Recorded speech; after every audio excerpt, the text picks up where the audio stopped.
Jamais jusqu'ici un directeur d'hôpital n'avait été molesté en 2 ans de pandémie en France. Mais à Pointe-à-Pitre, des antivax ont franchi le pas.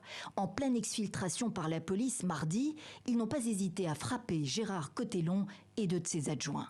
J'ai reçu un coup sur la tête. Je pense avoir perdu connaissance pendant quelques secondes.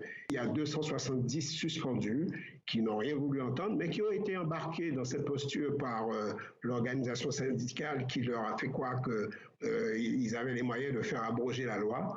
Et donc, il y a des gens qui ne sont pas payés depuis plus de 2 mois et qui manifestent leur mécontentement par la violence. Ces violences, le ministre de la Santé les dénonce. Inacceptables. Total soutien à Gérard Cotellon, ajoute Olivier Véran. Indignation également dans les rangs des élus guadeloupéens.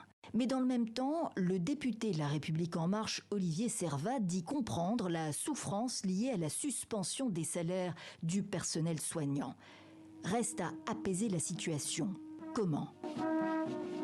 1 mois et demi maintenant que l'archipel est secoué par la contestation sociale. L'obligation vaccinale des soignants et des pompiers depuis août dernier ne passe pas. 94% des soignants sont en règle selon l'Agence régionale de la santé, mais la situation épidémique, elle, ne s'arrange pas. Le virus circule. Taux d'incidence en hausse de près de 550% en 1 semaine, selon les mêmes autorités. Et moins de la moitié de la population vaccinée d'1 dose au moins, au 31 décembre. Le risque de développer des formes graves de la maladie n'en est que plus important. Face à Omicron et à une pression hospitalière proche de 80% en Guadeloupe, l'état d'urgence sanitaire vient d'être décrété, comme dans d'autres territoires d'outre-mer. En Martinique et à La Réunion, c'est déjà le cas depuis 1 semaine.